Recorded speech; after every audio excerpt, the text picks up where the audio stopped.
Like to recite the verse? Kaschinno bhaya viprastas Kaschinno bhaya vibrashtash chinna brahmayeva nasyati chinna brahmiva nashyati apritishto mahabaho apratishto mahabaho vimudho brahmana pati. vimudho brahmana pati.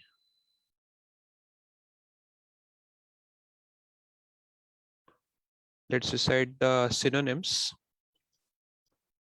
Kaschit, Kaschit, whether, whether, na, na, not, not, ubhaya, ubhaya, both, both, vibhrashtaha, vibrashtaha, deviated from, deviated from, chinna, chinna, torn, tom, abhram, abram, cloud, cloud, eva, iva, like, like, nashyati, nasyati, perishes, parishash, apratishtha, apritishta, without any position, without any position, mahabaho, mahabaho, O mighty armed Krishna, O mighty armed Krishna, vimudha, Vimudha, bewildered, bewildered, brahmana, Brahmana of transcendence, of transcendence, pati, Pati, on the path.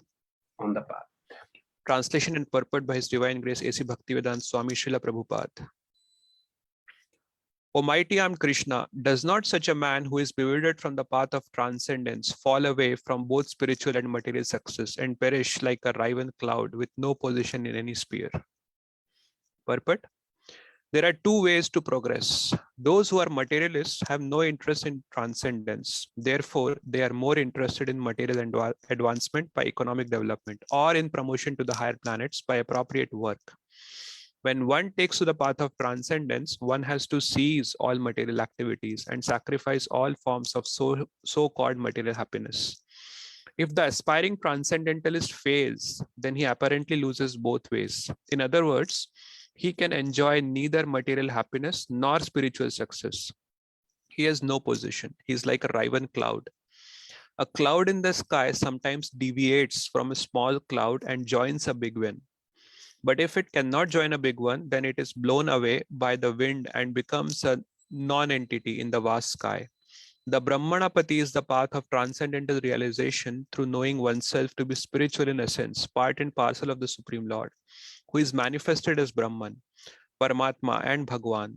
Lord Sri Krishna is the fullest manifestation of the Supreme Absolute Truth, and therefore one who is surrendered to the Supreme Person is a successful transcendentalist. To reach this goal of life through Brahman and Paramatma realization takes many, many births. Bahunam Janmanamante. Therefore, the supermost path of transcendental realization is Bhakti Yoga or Krishna consciousness, the direct method. नमो विष्णुपदाय कृष्ण पृष्ठाय भूतले श्रीमते भक्तिवेदांत स्वामिनीति नामिने नमस्ते सरस्वती देवी गौरवाणी प्रचारिणे निर्विशेष शून्यवादी पाश्चात्य देशतारिणे. I read the translation one more time. O mighty armed Krishna, does not such a man who is bewildered from the path of transcendence fall away from both spiritual and material success and perish like a riven cloud with no position in any sphere? So we are discussing the 38th verse, and this verse is actually the continuation of a question that Arjuna is asking to Krishna.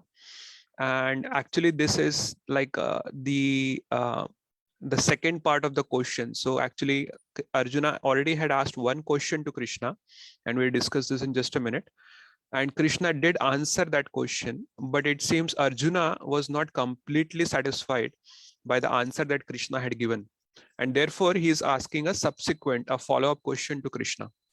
So let's see what was Arjuna's initial question. So after discussing the entire Dhyan Yoga path, Krishna had explained the entire Dhyan Yoga or Ashtanga Yoga, whatever you may call it, process to Arjuna. And Arjuna, after hearing everything, he was, I would say, a little scared, because this path is not easy, and moreover, it involves controlling the mind.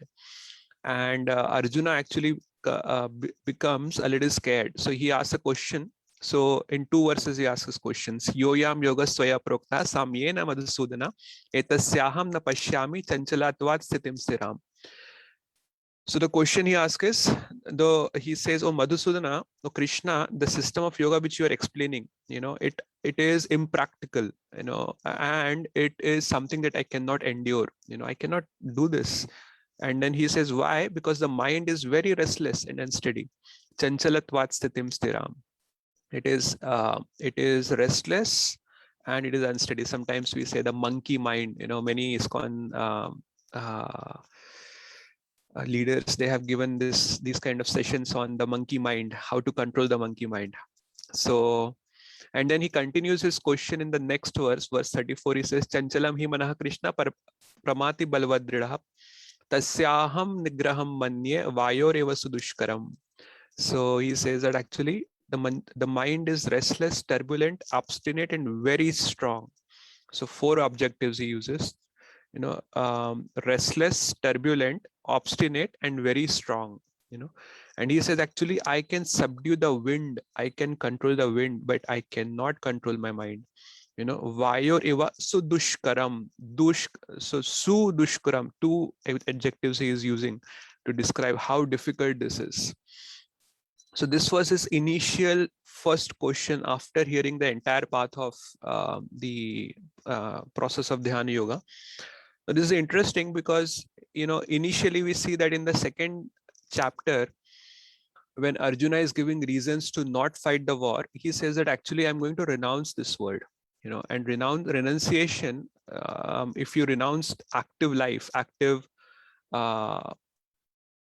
then there are only 2 paths that are available. One is the path of Jnana Yoga, which is kind of discussed in the 3rd and the 5th chapter. And Krishna kinds of rejects the path of Jnana Yoga in a sense, for Arjuna at least. He completely not rejects, but he says that, this path is very difficult in the 12th chapter. When Arjuna directly asks, who are better, Jnana Yogis or Bhakti Yogis? So Krishna describes and he kinds of puts aside Jnana Yoga altogether in the 12th chapter. But in the 5th chapter, Krishna had told Arjuna that you are not qualified for Jnana Yoga. Jnana Yoga may be higher than Karma Yoga in hierarchy, but you are currently not qualified, because he says the reason he gives is people who still have material desires, who are not purified in their heart, they cannot if they take to the path of Jnana Yoga, they will be called pretender renunciates. So that's how Krishna had kind of told Arjuna that you are not qualified for Jnana Yoga. If Jnana Yoga is taken away, the second option that is there, if you have to renounce active life, is Dhyana Yoga. So Dhyana Yoga, here Arjuna is saying that I cannot do it. I can control the wind, and it is actually true. Arjuna can actually control the wind.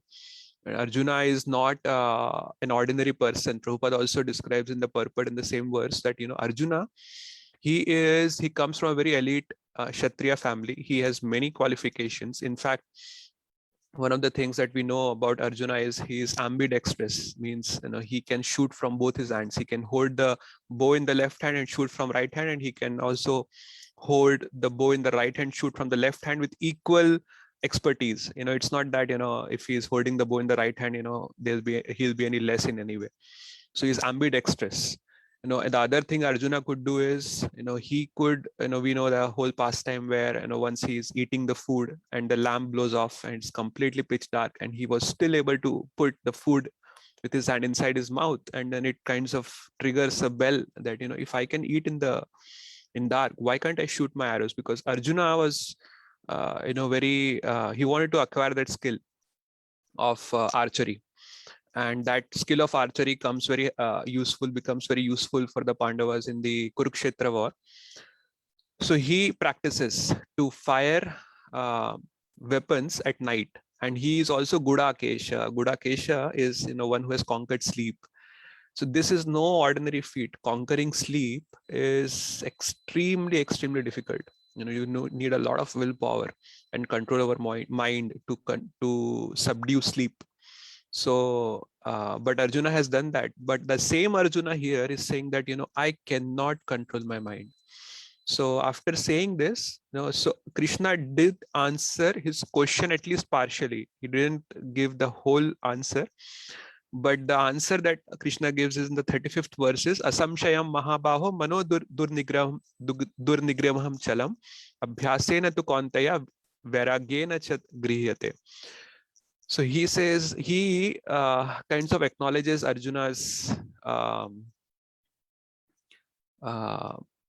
resistance. He says that yes, undoubtedly, asamshayam, there is no doubt about it, that controlling the mind is extremely difficult. No, manu durnigriham chalam, so it is very extremely difficult. But he says that it is possible. How? He says abhyasena tu kontaya vairagyena cha grihyate. No, by abhyas is practice and vairagya is detachment. So now, although Krishna did answer this in a way, but he didn't describe what abhyas and what vairagya. He didn't. No, we can say that yes, earlier in the 6th chapter, excuse me, Krishna has described what is the kind of abhyas that is to be done. But in this specific context, he doesn't explain to Arjuna what is the abhyas to be done and what is the vairagya that is to be done.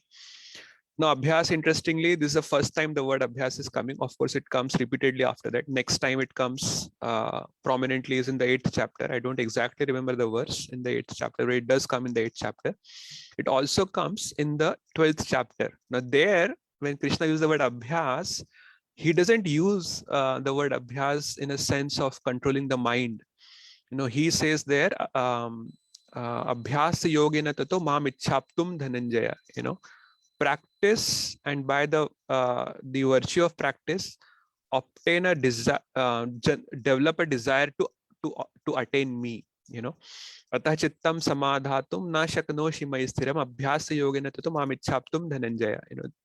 Develop a desire to attain me. That's how Krishna. He doesn't say practice to subdue the mind or control the mind. He says to attain me. Of course, the exact answer to this question that Krishna gives is later. One is, we may say that, okay, we have to practice. So let me first explain this a little bit more. When he says about in the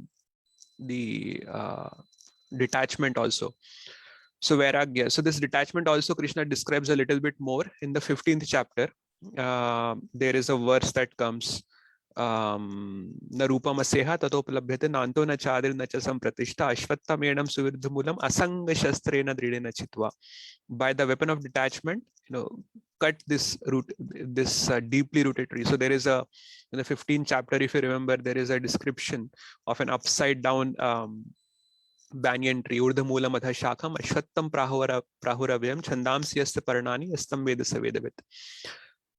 So when Krishna describes that, so he kinds of gives an analogy of this material world, that this material world is like an upside down banyan tree. The point there is that this world is a reflection. It is not real in a sense. We may say that, okay, reflection is also real, but there is a difference between the reflection and the actual thing. So he kinds of puts across this material world as a reflection of the original spiritual world. So, and then he says that actually the point is to go from the reflection to the original, from this material world to the original spiritual world. And there he says that so this material world is like a deeply rooted tree, and the only way we can cut down is, basically the tree cannot be cut, but our attachment to the tree has to be cut. So the detachment. Now Prabhupada also writes in the purport in the 6th chapter verse, when Prabhupada, when Krishna describes this abhyasena tu konteya vairagyena cha grihyate, Prabhupada gives the process. He says that when a person is diseased, there are 2 things that is to be done. One is you have to take the medicine. Suppose a person has diabetes. So one is that person has to take the medicine for diabetes. And the second is he has to stay away from certain kinds of food. So similarly, in the spiritual life, the medicine is the spiritual practice, abhyas to so our sadhana bhakti that we say. In different paths there could be different kinds of sadhanas. In the path of bhakti yoga, we have chanting the holy names of Krishna, attentive chanting of holy names of Krishna. That is one of the abhyas that we do.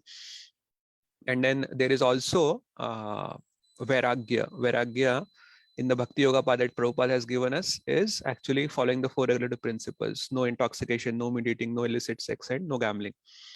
So this is like vairagya. So similarly, for any particular disease that is to be cured, these 2 things have to be done. Prabhupada says this is something that is like very basic. that this has to be done. Abhyas is basically like taking the medicine, and vairagya is to staying away from certain kinds of things that increases the symptoms of that disease. So similarly, we have the bhavaroga. Bhavaroga is the disease of material existence.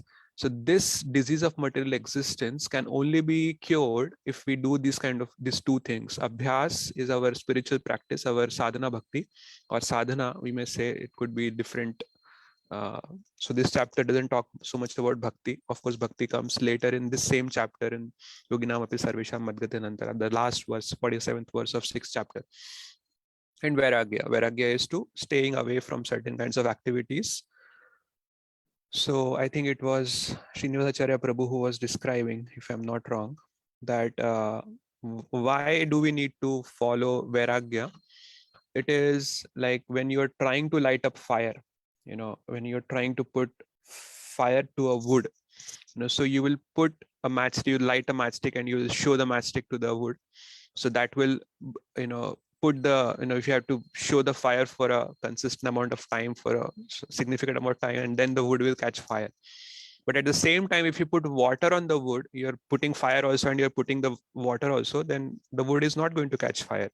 So similarly, the same analogy applies to our spiritual life. One way, if you're practicing, you're doing your sadhana bhakti, it is like trying to light up the fire. But at the same time, if we are indulging in material sense gratification, then that is like putting water on the fire. So vairagya is very important, in any path. Now, later Krishna will give a easy method. So this question that Arjuna had asked doesn't get answered so much here. The answer comes later. The 7th chapter when it starts, so Krishna gives an easy way to subdue the mind. He says, rather than trying to control the mind artificially, trying to take it away from the material worldly things, from sense objects, he says, Mayi asakta manaha partha yogam yunjan madashraya samshayam samagramam yatha gyasasi tatsuna. He says, make your mind attached to me.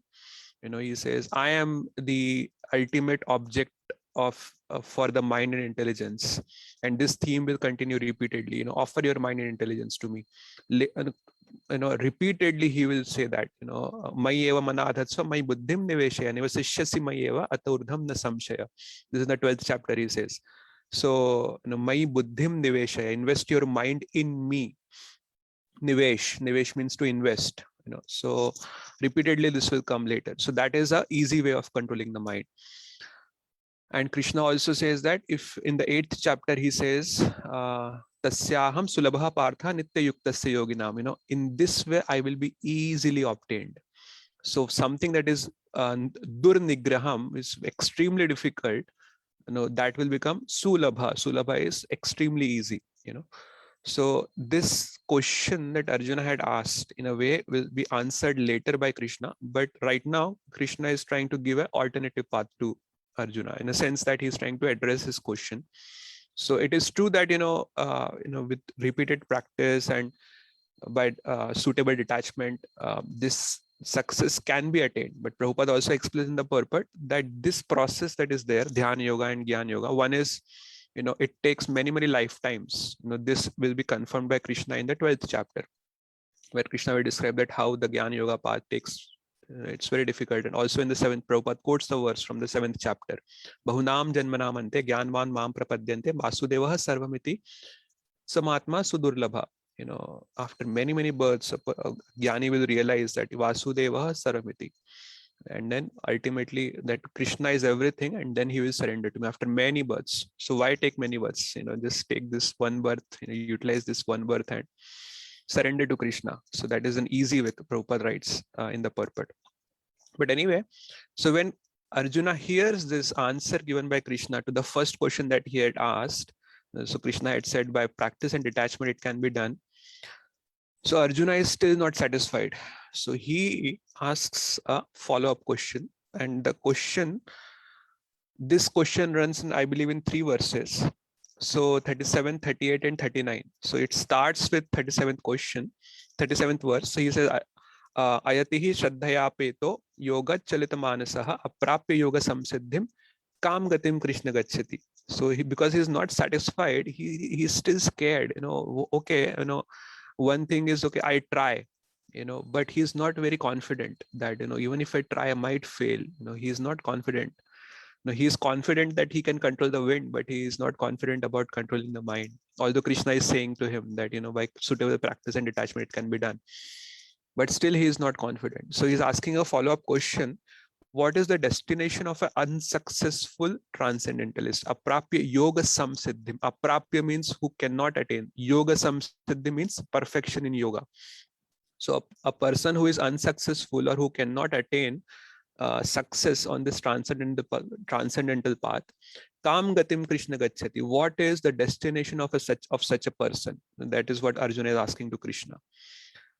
And then he continues that question in this verse that we are discussing, 38th verse. Kachinno bhaya vibrashtash chinnabhram eva nashyati apratishto mahabaho vimudho brahmanapati. So brahmanapati is a person who is on the path to transcendence, on a path to brahmanapati. So vimudho means, he is bewildered from the path. So if a person gets bewildered from the path to Brahman, to transcendence, apratishto mahabaho, such a person will have no base, no foundation, no shelter. So wouldn't his position be like a cloud that gets scattered in the wind, and it loses its existence? He becomes kind of a non-entity. That's how he's putting his question to Arjuna. He's very poetically putting his question to Krishna. Actually, Arjuna is putting this question to Krishna. So, and Prabhupada also explains this. So there are actually two paths. One is of course, we may say that nowadays, so we have the path of, what is it called? Karma Kand. Karma Kand is engaging in sense gratification, but according to the regulations of the scriptures. So we have dharma, what is it? Dharma, artha, kama, and moksha. So first we do dharma, and by dharma we obtain artha. And artha is basically the material means to fulfill different desires. And then we engage in kama. Kama is fulfilling various material desires. And finally we kind of aspire for liberation, moksha. So that is the path of karma kand. So karma kand is very gradual spiritual progress in a sense. How does the spiritual progress happens over there? So the idea is that to fulfill different material desires, a person will perform various sacrifices, various things that are recommended in the Vedas. And by the dint of those sacrifices, although he is doing those sacrifices for obtaining sense gratification, but because those are mentioned in the scriptures, some purification is happening. And by that gradual purification that is happening, he will make slow, gradual progress. And ultimately, he's climbing towards the path of liberation slowly. It may take many, many lives. So that is the idea in Karma Kand. But here, we may say that today people even don't follow Karma Kand. They are in a rapid path to hell. They are doing all sorts of nonsense activities, which nobody gives a damn about the scriptures, what is mentioned in the scriptures. And, who cares about scripture? Do we really look at the scripture? Okay, today I have to do this. Let me first see what is mentioned in the scriptures. If I can do this, nobody cares. So today's civilization is going straight towards hell. Prabhupada also writes that in one of the purports. It's the ways in which the civilization is growing. It is taking them to hell. Even the health, people don't even care about their health and the kinds of things they indulge in. So, today the way civilization is there, they don't really do karma kand. They just do some kind of karma, whatever can be done to obtain sense gratification. They do. People do that. So Arjuna's question here is that, okay, if I give up the path of karma kand, if I try this path of transcendence through dhyana yoga, and if I become unsuccessful, I will have no position. I have given up my karma kanda regulations to follow this path, but I have not attained the success in this path. So wouldn't I become like, I will have no place to go, neither there, neither here. I'll become completely foundationless. I will become completely shelterless. So that is his question to Krishna. So, but his question continues in the next verse, and we'll read that verse. But before that, let me see if there are any comments or questions or corrections about what I said.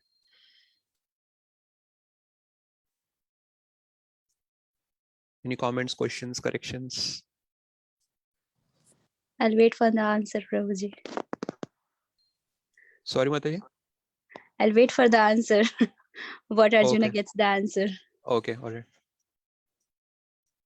Okay, all right. So, but right now the question is going to continue. So let's discuss the next verse.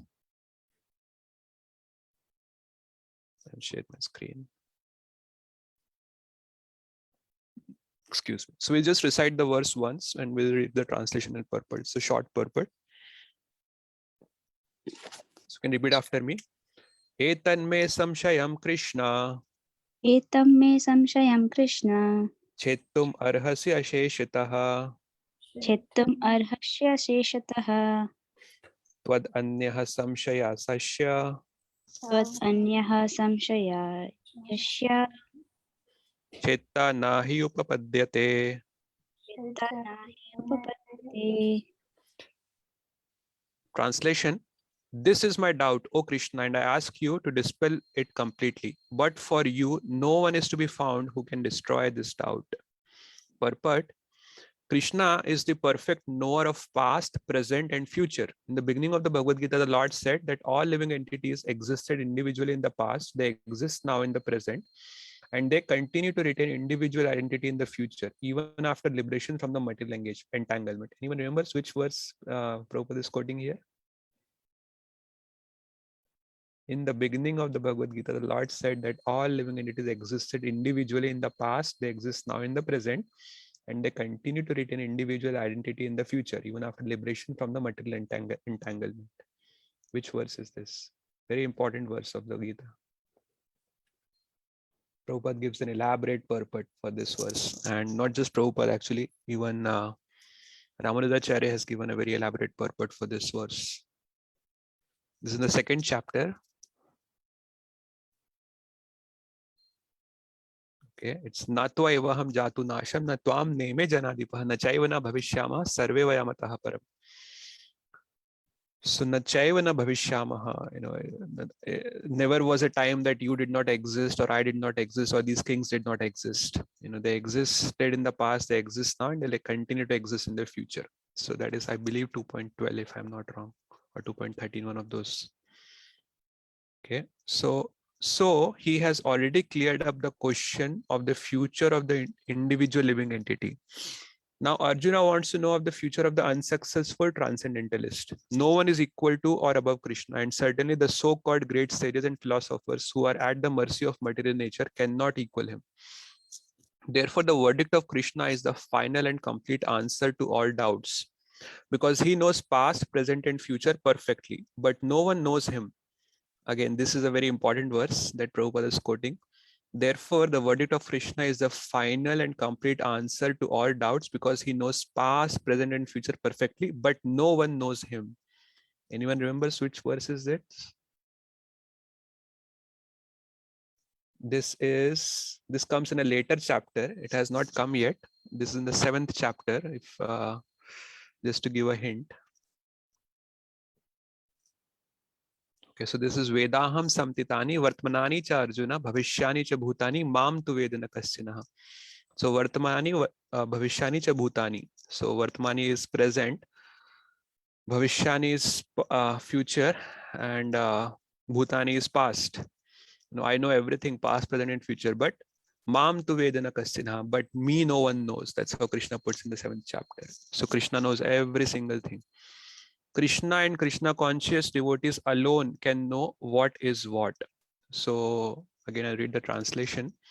This is my doubt, O Krishna, and I ask you to dispel it completely. But for you, no one is to be found who can destroy this doubt. Now, Arjuna is saying, now interestingly, Krishna did reveal his supreme position to Arjuna in the 4th chapter. There is a short section which comes from what is that verse in the 4th chapter? I believe it is 4.5 until 4.15, where for the very first time, Krishna reveals his supreme position to Arjuna.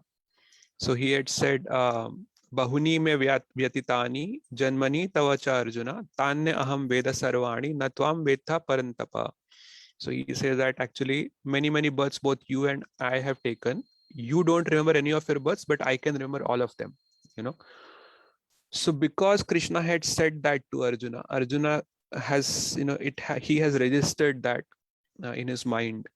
And then he says that actually no one can dispel this doubt, and Krishna is the supreme authority. And Prabhupada is also putting that here. And if you remember in the 4th chapter, Krishna had made it very clear, Ajopi-san avyatma bhutanam ishwarupi-san prakritim swamadhisthaya sambhavami atma mayaya.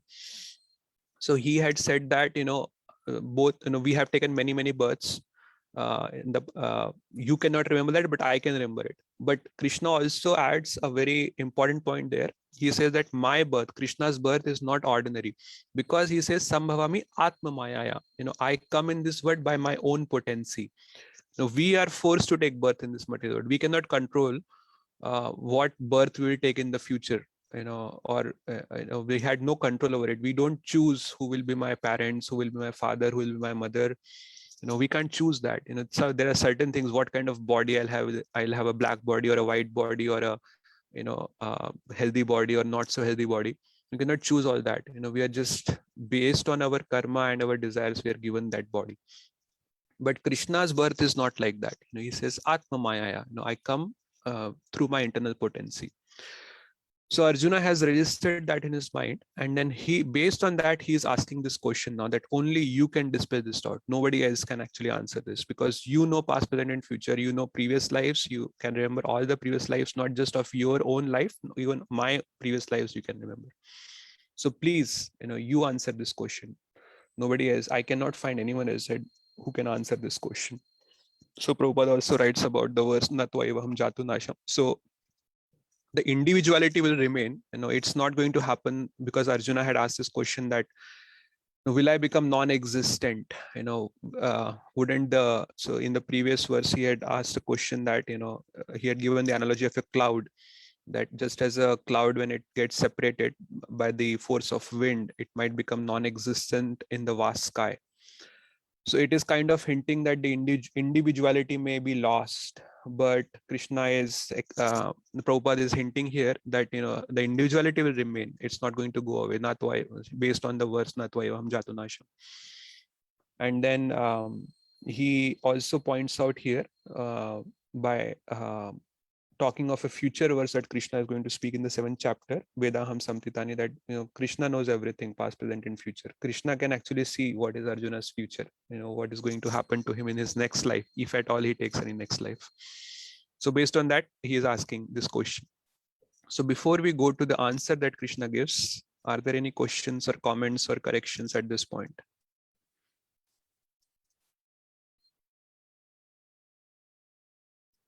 Okay.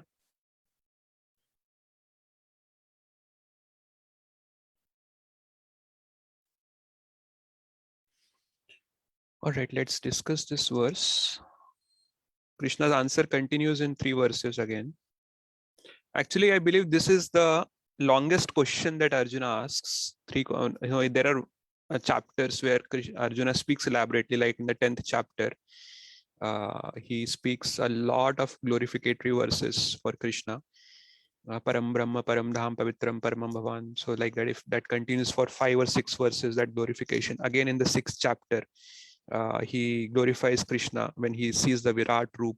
You know, first his glorification is out of awe and reverence, and later he gets scared when he sees the Kala Rupa of Krishna. And in that sense, he's glorifying, at the same time he is a little scared. He's revealing that how he is trembling with fear.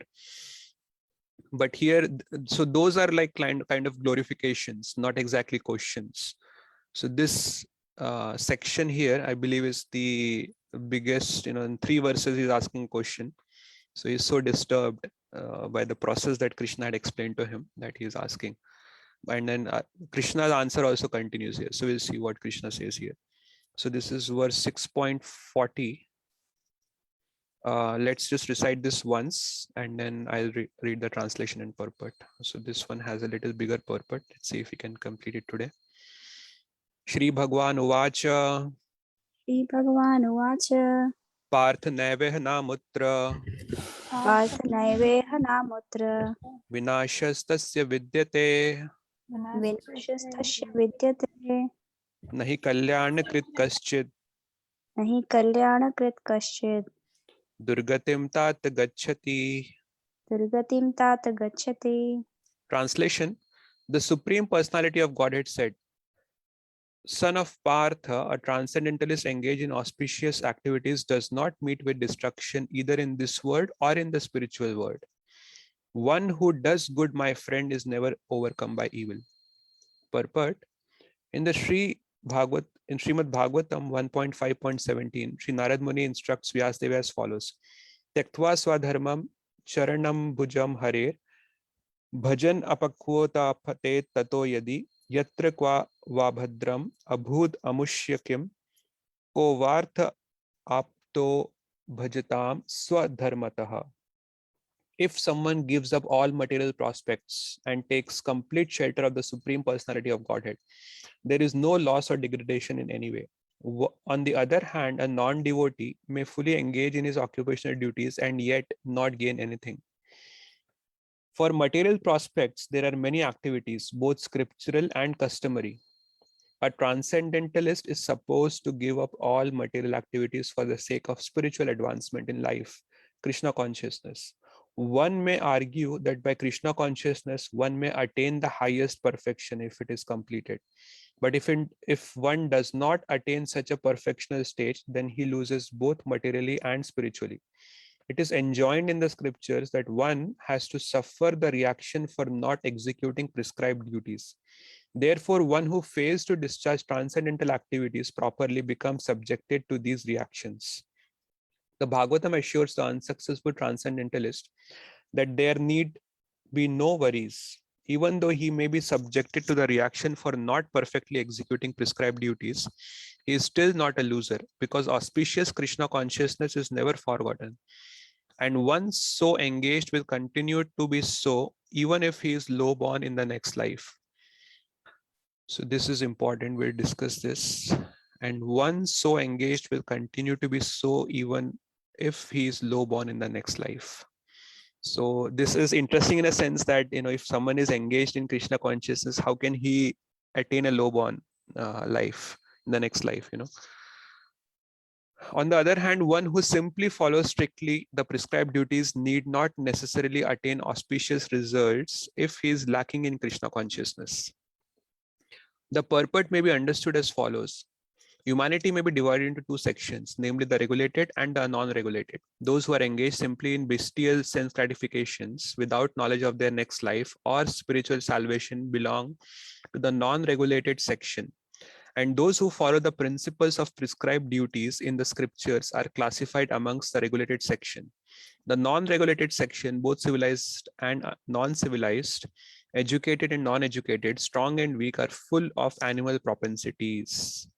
Their activities are never auspicious because while enjoying the animal propensities of eating, sleeping, defending, and mating, they perpetually remain in material existence, which is always miserable. On the other hand, those who are regulated by scriptural injunctions and who thus rise gradually to Krishna consciousness certainly progress in life. Those who are following the path of auspiciousness can be divided into three sections. The followers of scriptural rules and regulations who are enjoying material prosperity, this is Karma Kand. Those who are trying to find ultimate liberation from material existence, this is the Gyan Yogis.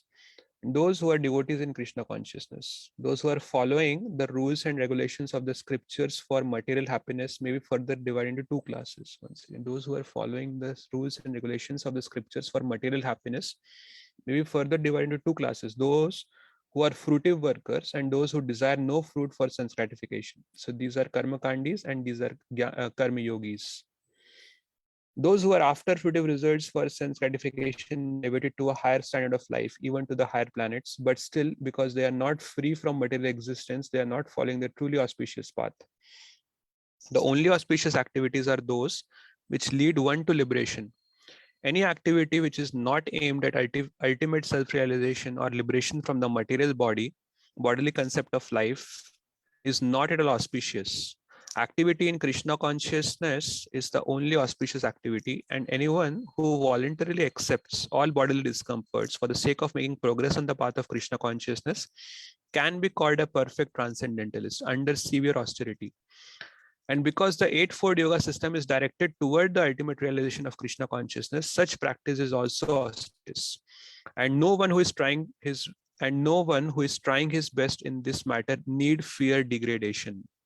So Prabhupada is saying that actually all the transcendentalists, he is not saying that just bhakti yogis, all transcendentalists, be it jnana yogis, be it karma yogis, be it bhakti yogis, or be it dhyana yogis, all of them, they will not be degraded. They should not fear degradation. So let's read the translation one more time. The Supreme Personality of Godhead said, O son of Partha, a transcendentalist engaged in auspicious activities does not meet with destruction neither in this world or in the spiritual world. One who does good, my friend, is never overcome by evil. So does this ring a bell? There is another such verse which comes earlier in the Gita, which kinds of resonates with this. Anyone remembers what that verse is?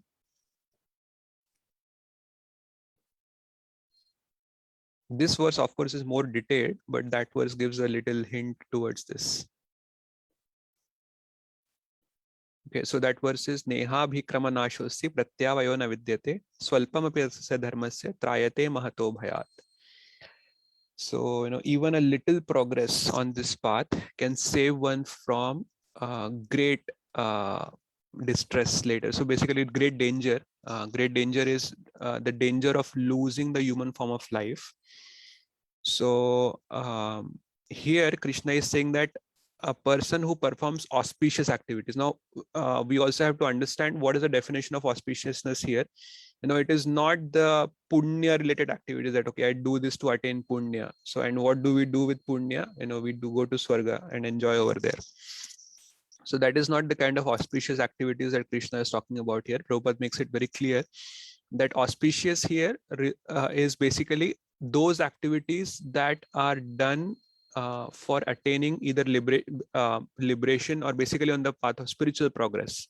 Those activities, akarma that we say. So vikarma is bad activities. Karma is basically fruitive good activities. And akarma is those activities which do not bear any material results. So those are spiritual activities.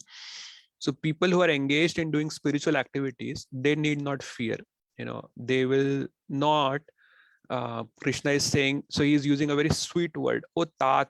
This word "Tat" means, "Oh dear Arjuna." So he understands Arjuna's situation. Arjuna is so scared. First he had asked that question. Krishna did answer, but Arjuna is not satisfied. He's asking a follow-up question. So Krishna can understand that Arjuna is really, really disturbed. So he's trying to pacify Arjuna. He's saying, "Oh Tata, Durgatim Tata Gachati." A person who does good, my friend, he meets with no evil, neither in this life nor in the next. So he's trying to pacify, he's trying to assure Arjuna that don't worry, if you just follow, so actually, this is very interesting.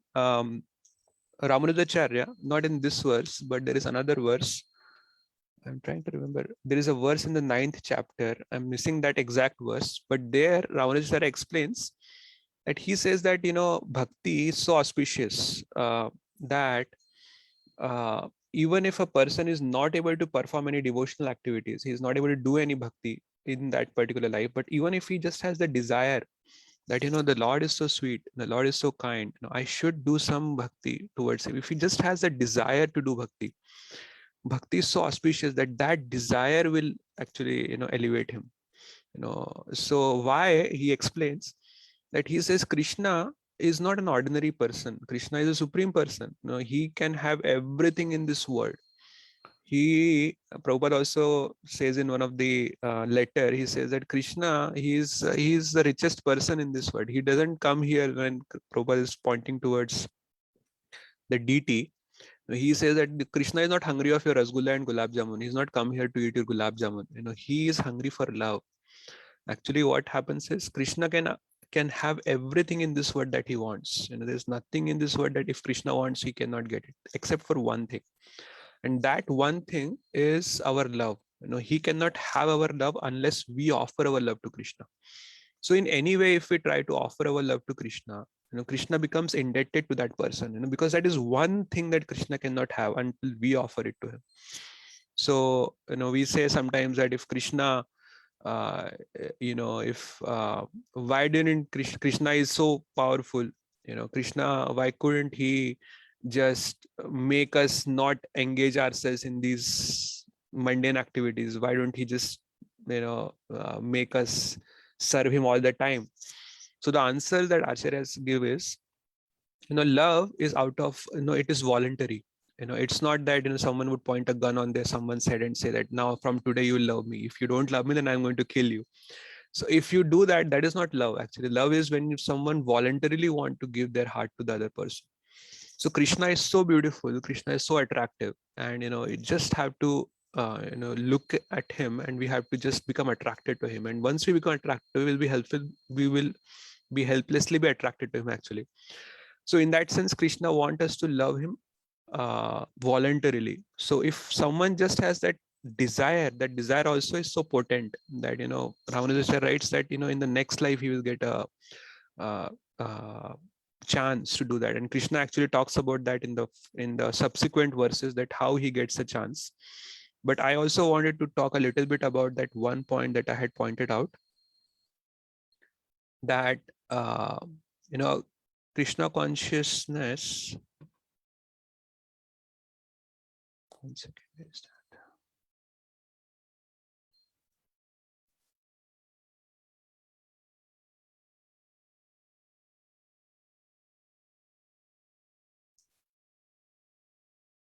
Yeah. And one so engaged will continue to be so even if he's low born in the next life. It says, because auspicious Krishna consciousness is never forgotten, and no one engaged will continue to be so even if he is low born in the next life. So the question may be asked that, how is it that if a person is engaged in any kind of Krishna conscious activities, how can he become a low born in the next life?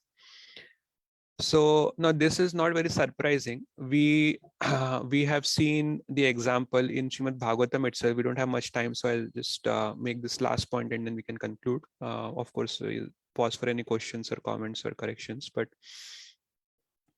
we see in the Bhagavatam itself, there are cases mentioned that we have the case of Bharat Maharaj. So Bharat Maharaj, so at one point we say that, okay, if someone has taken prasad, at any point of time, just one little prasad, if someone has taken, then in the next life, he will not get a subhuman life. He'll get at least a human life or something better than the human life. But we see in the Bhagavatam itself that Bharat Maharaj, he not only that he has eaten, throughout his life, he had prasad, still, actually he becomes a deer in his next life. So how is that, so that is actually a low born status. There could be other kinds of low born statuses, within the human life. A person may be born in a dog eater's family, or there are different kinds of low born. But what could be more low born than attaining an animal life itself? So Krishna actually says, so how is it that he attains? So Krishna says that, this is one of the material laws that works. Yam yam vapi smaran bhavam tejate ante kalevaram tam tam evaiti konteya sada tad bhava bhavitaha. Whatever a person remembers at the time of death, that state he will attain for sure. Sada tad bhava bhavitaha. So this is like a material law that applies. So because mind is material and the thought that comes in the mind is also material. So it is like a law of nature. So what happens in the case of Bharat Maharaj is, he was thinking of the deer at the time of leaving his body. He gets injured, and that injury was actually a fatal injury.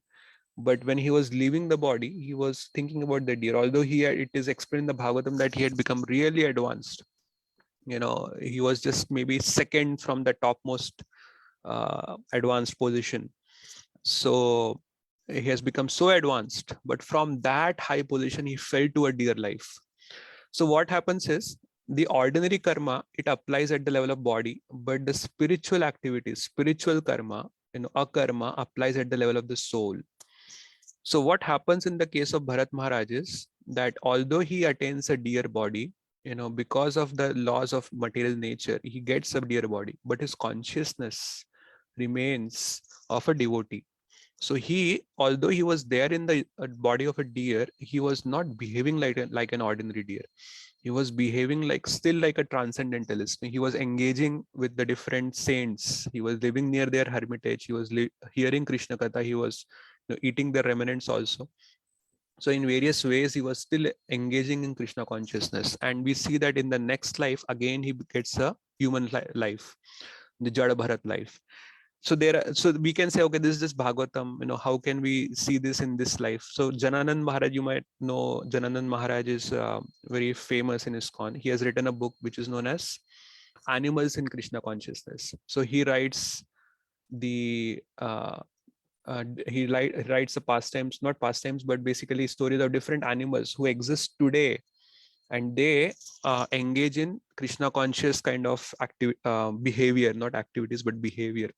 So he writes about a dog, I believe in Malaysia or Singapore, that this dog, every day at the time of Aarti, evening Aarti, Sandhya Aarti, this dog will come and it will stay right in the front of temple. It will just keep looking to the deities. Gaur Nitai deities are there. It will keep looking at the deities, and it will not go. Even if people would try to shoo him away, he will just run away and he'll come back again and sit there at that position, and he'll see the Aarti.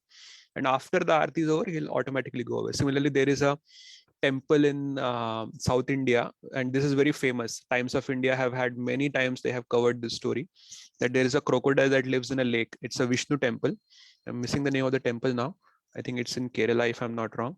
So this crocodile lives in the temple, in the pond, and it only accepts the rice that are offered to the Vishnu deity. It will not accept anything else. And many pilgrims, they will come to this temple just to see that crocodile. They'll sponsor rice, and they want to see how this crocodile eat rice. It's so amazing. And this crocodile exists even today. Just I think 2 weeks back, I was reading again, another coverage was given in Times of India about this crocodile. So there are many such actually stories that Jananand Maharaj writes in this book. So the way Prabhupada is explaining here is that although a person may attain a low-born life in the next life, the consciousness will still remain. So Prabhupada also talks about at one point the Sahajiyas, that how Sahajiyas, so we say that there are Aprakata Bhaktas. They are not Aprakata Bhaktas. Aprakata Bhaktas are the Kanishtadhikari, the level 1 of the devotees. Actually, Sahajiyas are lower than that. Although they are devotees, but they are lower in a sense that they try to imitate Krishna's. They want to enjoy sense gratification, but they try to enjoy in a way that they are imitating Krishna's actions. So they are lower than even the Aprakata Bhaktas or the Kanishtadhikaris.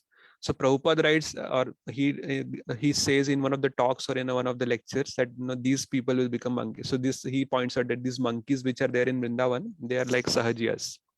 They were Sahajiyas in their previous life, and now they have become monkeys in Vrindavan. All because they were devotees, they get a chance to be in Vrindavan, but because they have indulged in such kind of activities, they have attained a monkey body now.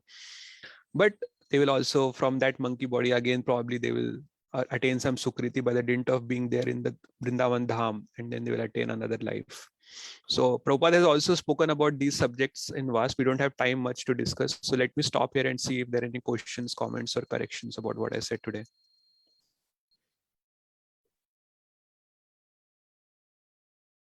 Any questions, any corrections, any comments, realizations?